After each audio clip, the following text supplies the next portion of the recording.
What's up, YouTube? It's your girl Crystal, and I am back with another review. Now, it's been a while since I've done one of these, but I had to come back for this one. This one is special to me and to all the Black women across the world. That's right, it's Waiting to Exhale's 30th anniversary. Wow, can you believe it? I was 9 years old when this came out, and I should not have been watching this film, but blame your mother. I don't care. Um, this film was released December 22nd, 1995, and this was off the heels of Bodyguard.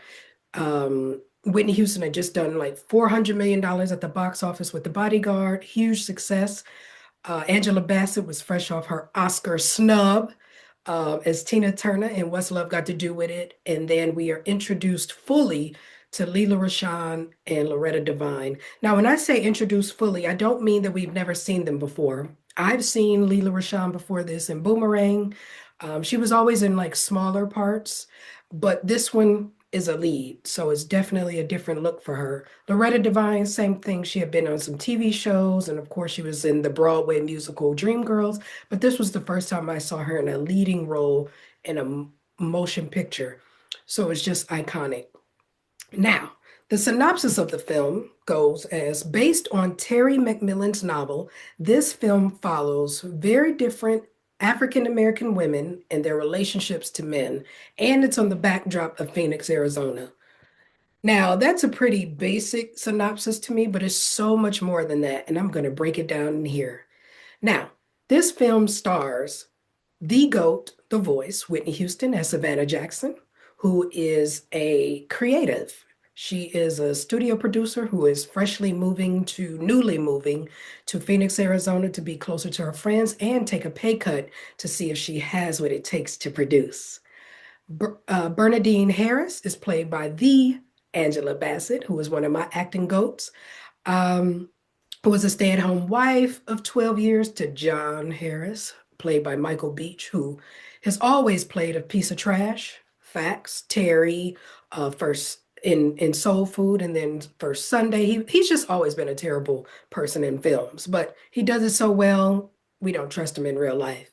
But she is a stay-at-home wife. She has two children, John Jr., and the little girl, I forgot her name. Sorry. But she's a stay-at-home wife, but she's also the brains behind his law firm. So she's not just the trophy wife that was always on his arm. She was smart as well. Then we have Gloria Matthews, who is played by Loretta Devine, who is a single mother to Tyreek, played by Donald Faison, who is 17, about to be 18, considering going off to Spain to pursue music. She doesn't really like that. She used to be married to a man who later on reveals that he is bisexual, but then he says he is fully gay, so she has to deal with that. She owns a hair salon, which is very cool. And we see some scenes from that. And then lastly, we have Robin Stokes, played by Lela Rochon, who is an insurance agent of some sort. So very smart, but very unlucky in love and very naive. I won't call her dumb. Back in the day, we used to call her dumb. But Lela Rochon did an interview with Lena Waithe and on Legacy Talk, and she talked about how Robin is not dumb. She's just naive. And I think has low self-esteem when it comes to men, which I think a lot of women can relate to, no matter how beautiful or gorgeous they are. So let's get into it. This movie starts off on New Year's Eve, and that's why this is a New Year's Eve movie. So it starts New Year's Eve and then it ends New Year's Eve. So the movie takes place over a 12-month period. I didn't get that when I was younger, but as an adult, I get it, and it's very cool for just continuity and story and things like that.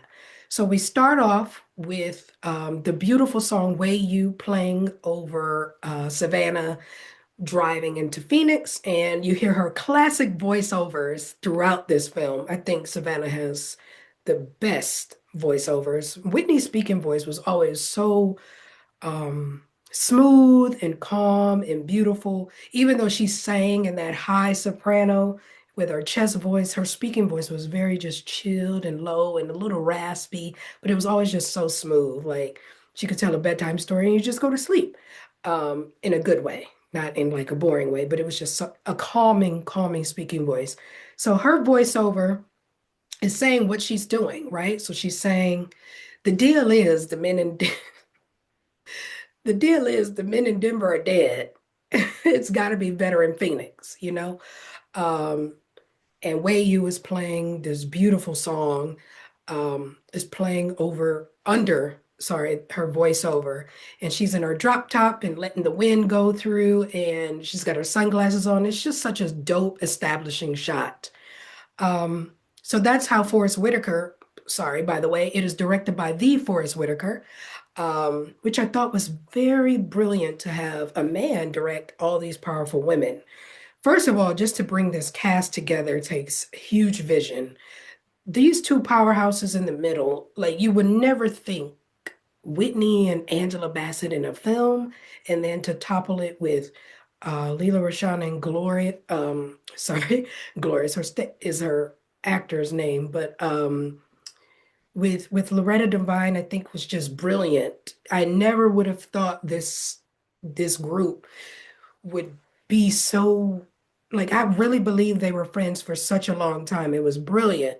And Whitney said, I believe on the Oprah show that they always hung out, they went bowling, they went to the club. One night they played spades and drank champagne all night.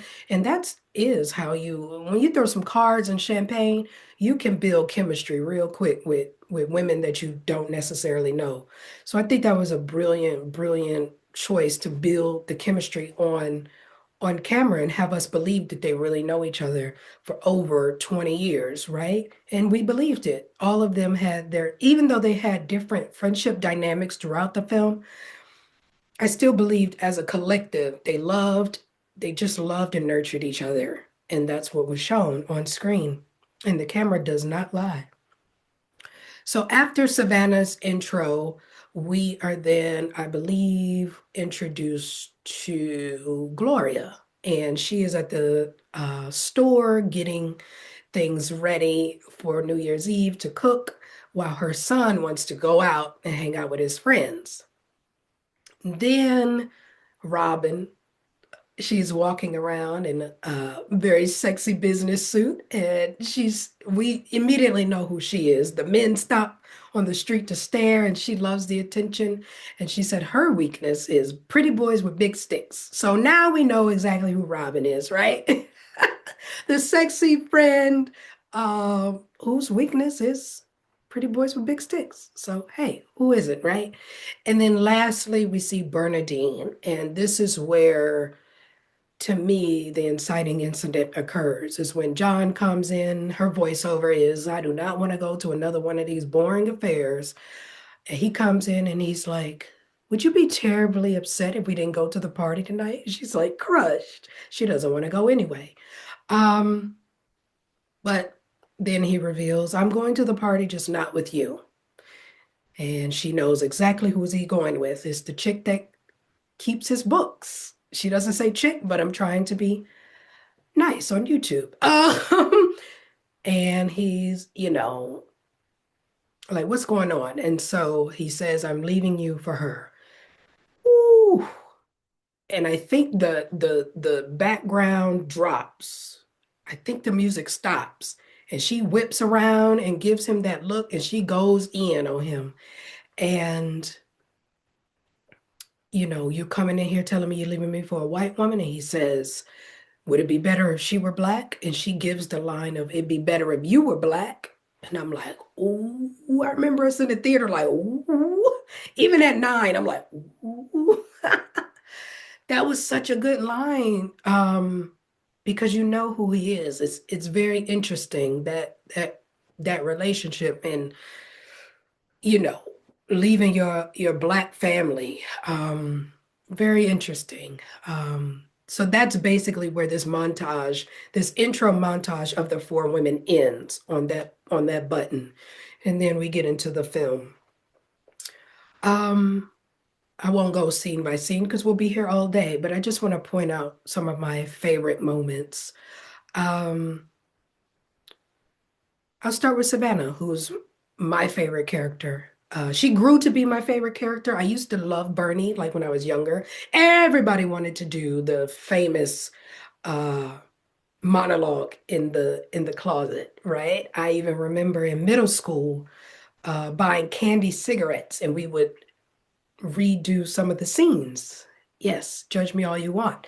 And I remember I would always do the scene where after the the arson that Bernie does on John's clothes in the car, where the firefighter comes and he's like, you know, it's illegal to burn anything except trash on your property. And she says, it is trash. I used to say that all the time in middle school. It was so funny. And you have to flick the cigarette as you're saying it.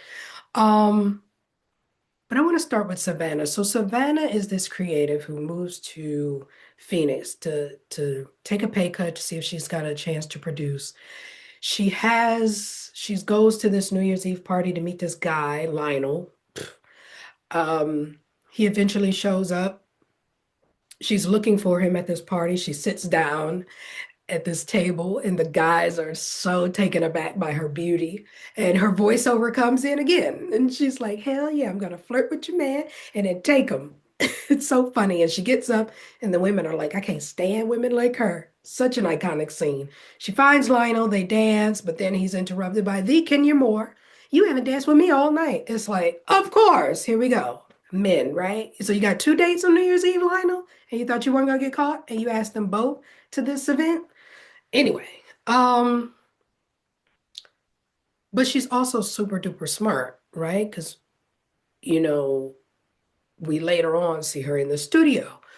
And that's when Kenneth calls and leaves her a message saying he's going to be out her way. He wants to see her.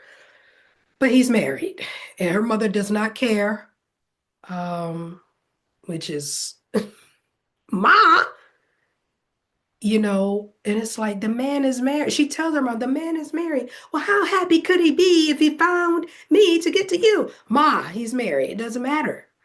Um, and that's another funny voiceover after she hangs up with her mother, she's like, I'm not gonna, I'm not gonna hug him back when he hugs me. I will not look him in the eye, and I'm definitely not gonna give him any. A few moments later, she gives him. So Savannah. Savannah. So that's her story is of her career, this relationship with her mother, and then her having this situationship with this married man, Kenneth. Um, but one of my other favorite scenes with Savannah, of course, is when Lionel pops back up with My Funny Valentine playing in the background. And her voiceover of him like getting ready in the bathroom. And she's like, I thought I'd never see him again. But then he called to apologize. And she talks mess about him being a vegan, a vegetarian, but he inhales three hot dogs like somebody's gonna give him a last meal. And he's using her toothbrush. And then she gives him $20 for gas. And he didn't give her change back. Like that whole scene while she's sitting on the bed talking mess in her head. Been there. Um, yeah, it's just funny. And then of course the scene ends with now I'm gonna keep her at the damn zoo. Hilarious. Savannah Jackson is to me the rock of the group. Even though she has her overarching, I think everyone has their flaws in the group. No woman is perfect, which I think they're all three-dimensional and have their issues. But one thing I loved about these women is that they're all career women. Even Bernie, she's a stay-at-home mom, but she's still smart and she was the brilliance behind John and his law firm. So I think that's just brilliant. Savannah is the rock to me of the group. You see later that she is the first person to visit Bernie. She's not the first person to call. Um, she is the first person to visit in person after Bernie, burns up the car and does all of that to just kind of put eyes on her friend and see how she's doing. And their scene on the terrace is just beautiful. And when she asks her, like, are you scared? And Bernie says yes. And then Savannah says, me too. It's just beautiful about friendship and togetherness. Um, and when you're at your lowest, you really do need your friends for sure. Um, Savannah was also a rock to Robin, as we see later in the film when Robin finally confesses that she had an abortion by a married man back in the day. And Robin says she never even told her mother, but she told Savannah because Savannah was sharing this thing about, Kenneth saying, like, I've loved this man since forever, but, you know, he won't leave his wife type of thing. And Robin just felt the scene is just so vulnerable. And I remember Leela Rashawn talking about that scene recently on Legacy Talk with Lena Waithe and how Whitney was having a day, just a day, not being mean or anything, but just having a day. She was in her feelings about something and she wouldn't change her clothes to what they wanted her to wear. And she was just saying how she just had to do her job in the scene. Like, even though my partner is not there, like she's having a day, you just got to kind of be laser focused, know your objective, know what you want in the scene. And it really works really well because I think in the scene you can see a shift in Savannah. When Robin says, take a wild guess, when she said, in the end, because Robin tells this story about this woman um, dating this married man, and he always said he was going to leave her, and she doesn't. And she says she got pregnant and all of these things. In fact, Savannah doesn't know, she's not picking up on that this is Robin's story. But at the end, when she drops the bomb of when Savannah says, well, in the end, he leaves his wife, right? And she says, takes a wild guess, Savannah. And she said, what show did you see this on? And Robin looks at her, takes a beat and looks at her. Sorry, I've never been on Oprah. You can just see that was like Whitney and Savannah, like, oh man.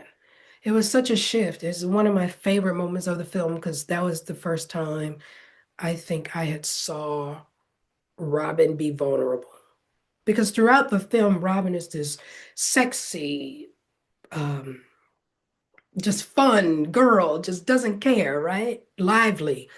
But she is deeply insecure and she wants to be loved. And I think she'll date, I don't want to say anyone, because her coworker, Michael wasn't the guy, right? Had a very awkward sexual exchange. But then they found each other. But then later on, he tried to show her up in a meeting and she had to fire him.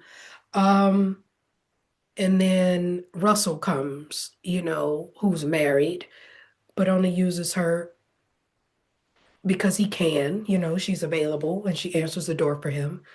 Um, but but I think Savannah being a rock for Robin finally gave Robin the strength to do what she did at the end. And we can't forget about Troy. Sorry, Troy with Robin. My God, today. What a mess. What a mess. He's a crackhead, had a secret son, never told her about.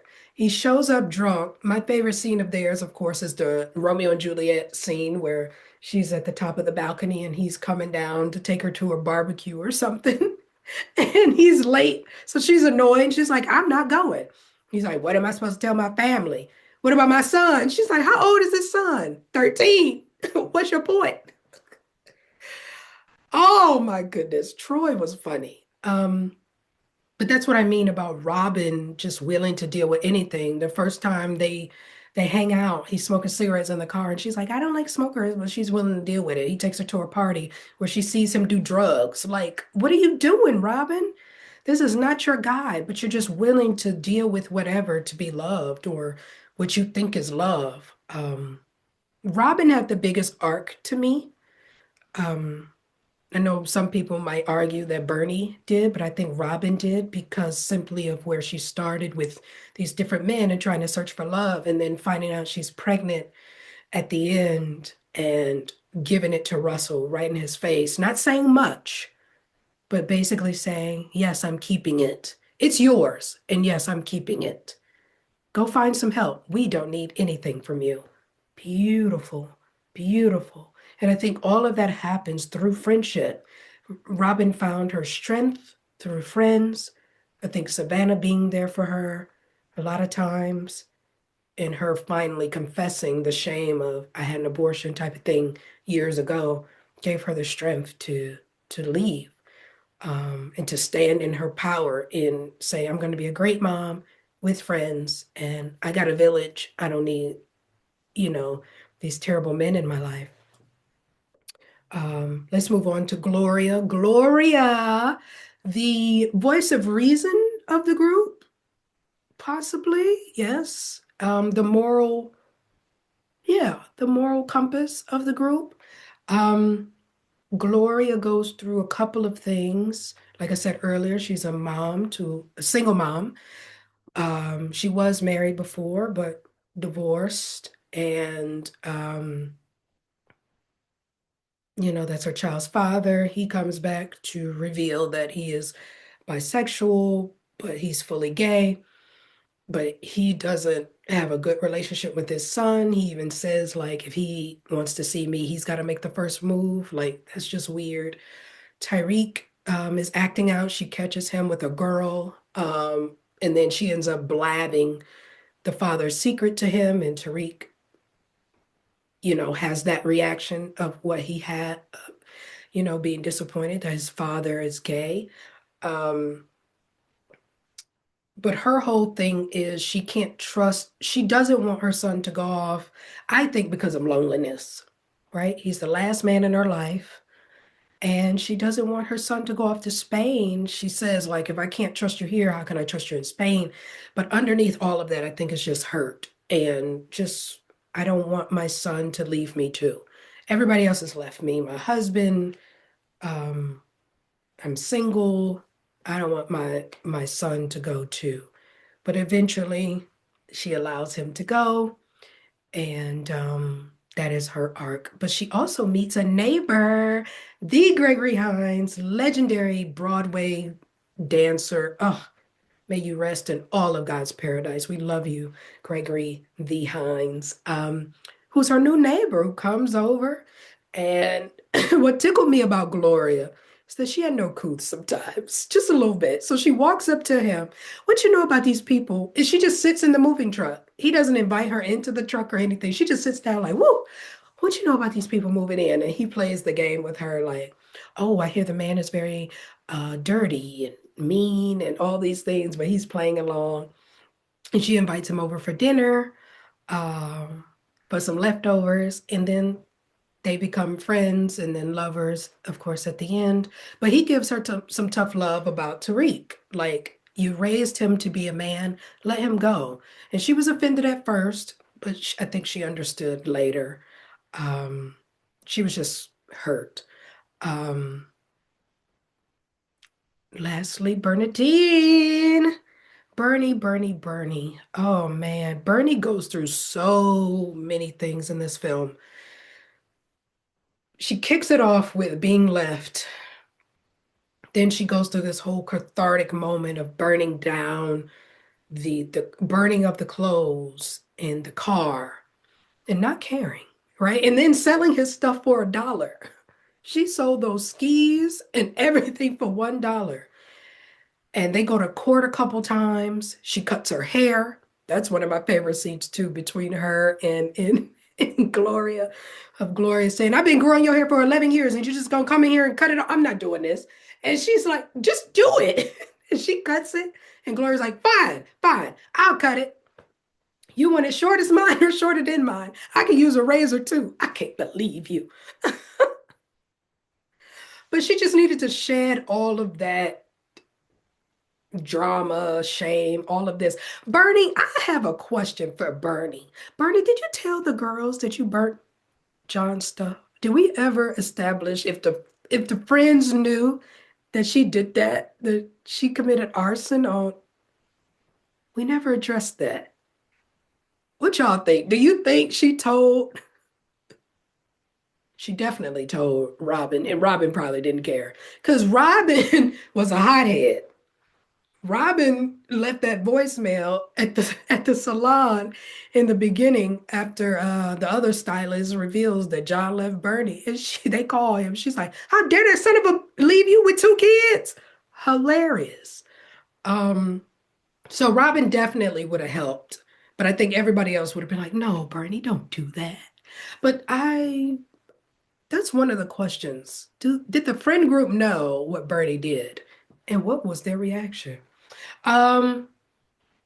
Bernie, yeah, Bernie is hurt after the first court case, or the first hearing.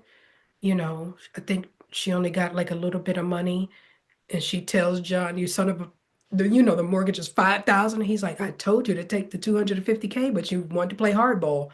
And she said, "All dogs go to heaven," or something like that. He's an Uncle Tom, and yeah. Uh, but she goes off to a bar and she meets a handsome gentleman, Wesley D. Snipes, and they spend an evening together. They do not sleep together, but they fall in love, which is interesting. She just lonely, wanted to be touched. She also had her stint with a married man that she saw at the club when they all went to happy hour. Herbert, I believe that was his name, and she confessed to Gloria later that she spent one evening with him.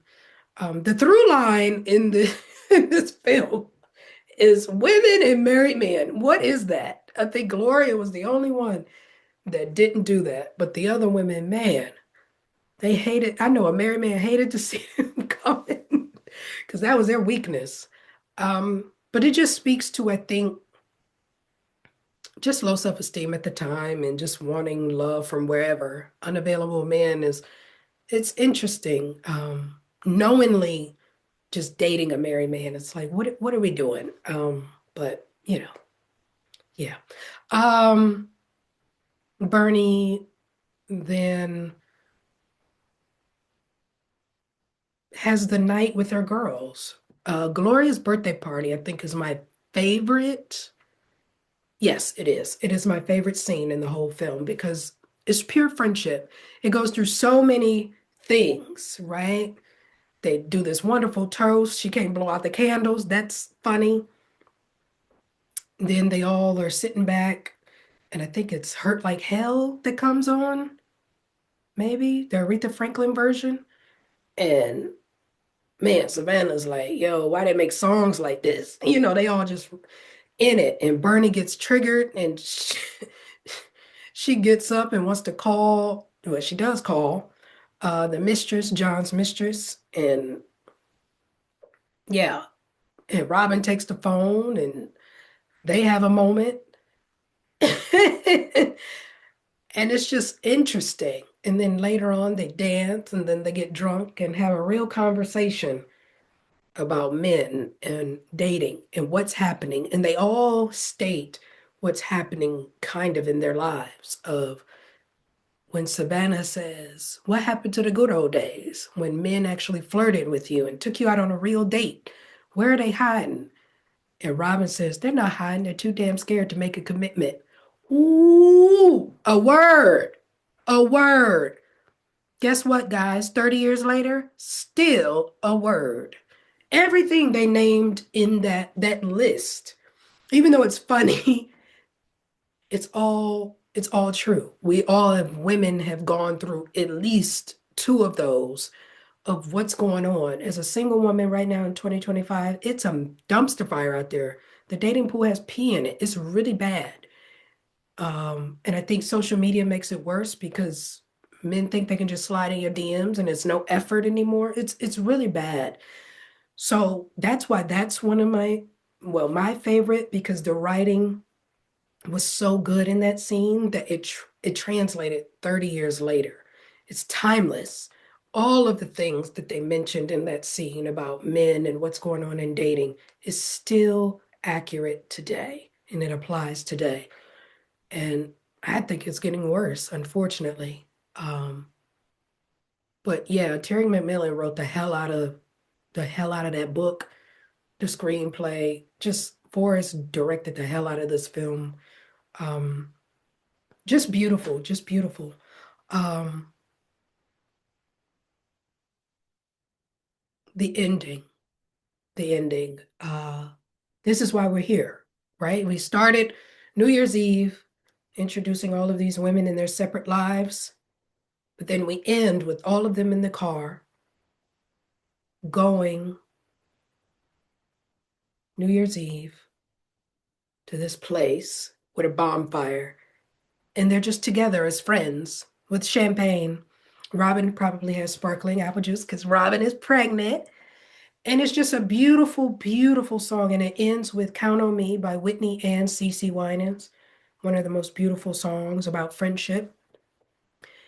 And we just see the women just come together. And that's why we're here.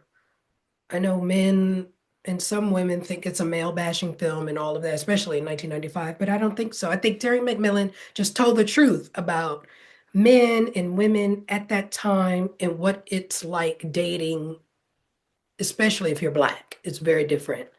And the options you have or don't have, and what's happening. She told the truth. And if you're mad at that, oh well. And that's one thing I did appreciate about Terry McMillan. She didn't care.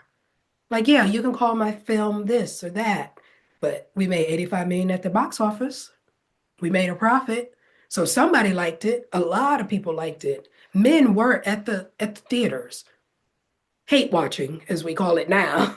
Like, you watched it. That's why you have an opinion about it. But she didn't lie to me. I think she told the truth.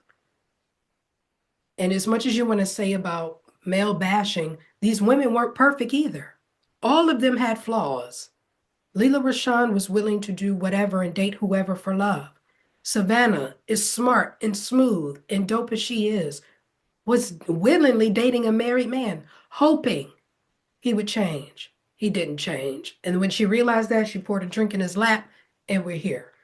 And then her mother, of course, he's a good man, Savannah. No, he's not, Ma. He's not. And I'm glad she apologized to her mom, of course. But he's not. You shouldn't want your daughter to be with someone who's unavailable. That's just drama. Oh, and he had a kid, I think. It's crazy. Um, Bernadine, loyal wife, all of the things. But then she slept with a married man for one night. So the thing that hurts you, you turn around and do to another woman. And you committed arson. It was funny, but it was arson. Come on, Bernadine, you should have been cited. I'm just saying. Gloria, moral compass, right?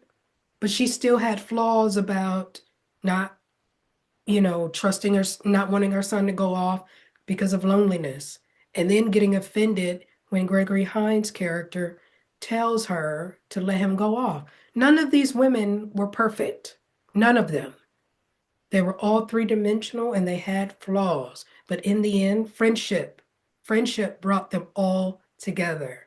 And that's what I love about the film. It is, to me, the greatest ensemble ever for female films. Um,